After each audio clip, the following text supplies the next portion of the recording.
Hi, this is Shui with a review of a fila shoe for a change. I have been a big fan of fila shoes. They have been a big part of sneaker culture and sneaker history. The fila Grand Hills, if you remember, when Jordan was absent during his first retirement during the 94-95 seasons, Grand Hill splashed into the scene as the um, the heir apparent, the torch bearer, and he was an amazing player, and he had great star potential. And fila, and during then, although fila was an Italian company, there's a Korean senior ranking official that pushed to make sure fila grabs Grand Hill and endorse him with a signature shoe, and that proved to be a very successful one. Mr. Yoon is his name.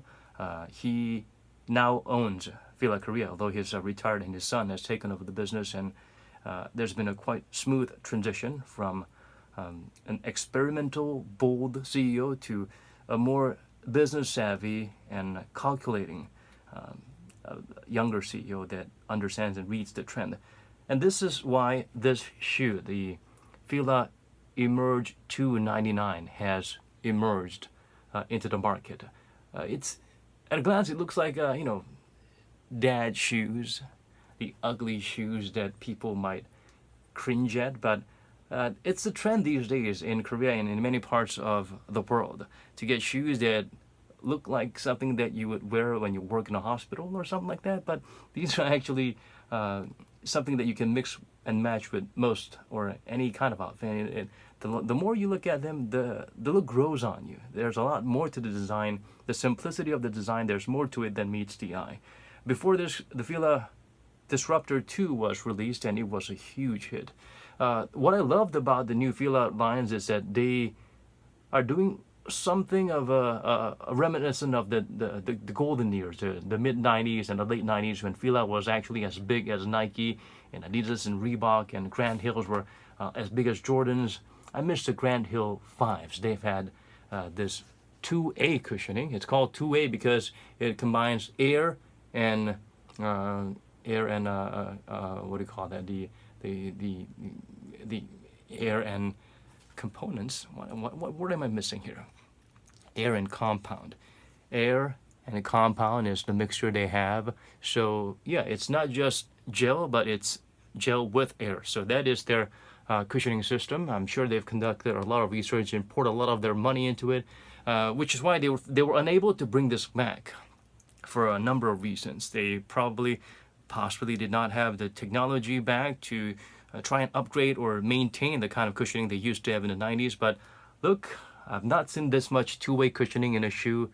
Not even in the Grand Hill 5s, which had more or less a full-length two-way cushioning. It didn't have this much volume and adequate distribution of the cushioning. It feels great. The midsole works great with this cushioning, and it's hard to explain what it is. It's kind of like, again, I'm gonna go back to a more solid gel with hexalite or air cushioning around it, cell or hexalite, that kind of cushioning, more so than air cushioning. But it works. I wish it was a little bit softer on the forefoot because they're pretty much even Steven, but of course it's a lot smaller in the forefoot, so it's I wish it would have been bigger here, or something of a different compound or softer compound. I can definitely feel it in the heel. The transition is good from heel to toe. It has a nice heel to toe drop as well because of the way the midsole has been formulated to have this healthy level of thickness.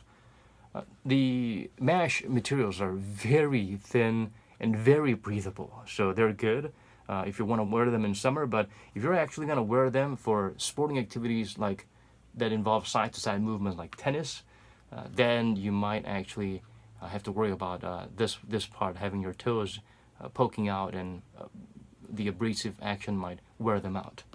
So get a right size. They fit true to size, somewhat big. To me, they've had a little bit of a room in the toe box, on the top of the toe box. So yeah, mainly because of the material. I wish they had something more solid to lock down the toes.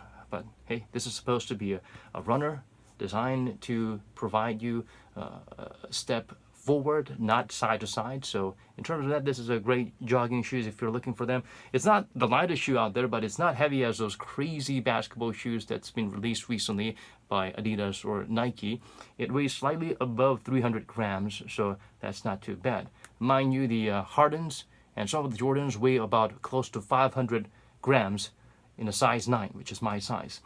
The fila, the Emerge 299 comes only in full sizes. They don't have half sizes, so that's a bit of a downside. But if you could go down half a size or up half a size, it's not going to be a drastic difference because this shoe is not about the lockdown around the toes.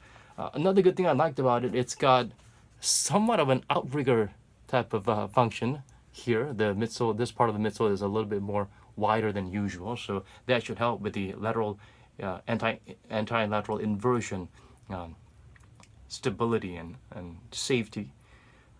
And the way it's cut, separating the forefoot and of course this part in the heel, it reminds me of the 4Motion technology used in Adidas, except the 4Motion was something that's a lot more firmer, that's supposed to push the pressure point and push the shoe forward a little bit and distribute the impact. But this actually has cushioning in it, so that's an added plus. The grip or the traction is great for this shoe. It's pretty thick, and it provides what you need, not just for a forward motion, but side-to-side lateral movement as well. Of course, like any runners, it's about having enough thick rubber out here to resist the most abrasive parts. So they don't have a lot of grooves here, but if you want to play basketball or tennis in this, what I'd do is I'd get some those cutting equipments for artwork, and then cut some more grooves in them, and that usually works for me. That's what I plan to do with these. The Achilles support is great. It doesn't dig in, and it provides great support. And the inseams, the inner booty or the inner paddings are great. They provide great comfort without any abrasive parts. The classic fila logo, it's timeless. You can't go wrong with that. There's a reason why it's never been updated or changed or altered in any way. These lace loops, the spaghettis versions are there. They also have the flat noodle versions inside the box if that's the option you want to go with. What else can I talk about it? I can't say enough about the cushioning. The heel cushioning is amazing. The forefoot cushioning is there, but I wish they could have done something a little bit different. The important thing is they have a good heel-to-toe drop and adequate cushioning without providing any weird insecurity in terms of side-to-side lateral stability. So that's great.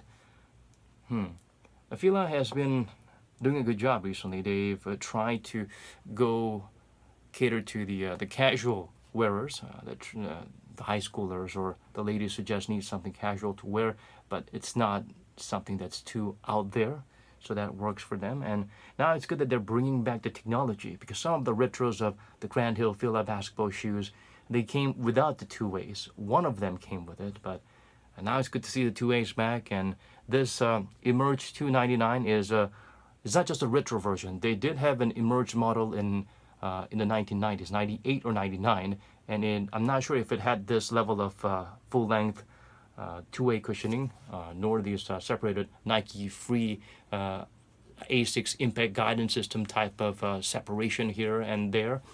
And yeah, it's a good pro-tro, if you might call it. It's a retro with an upgrade.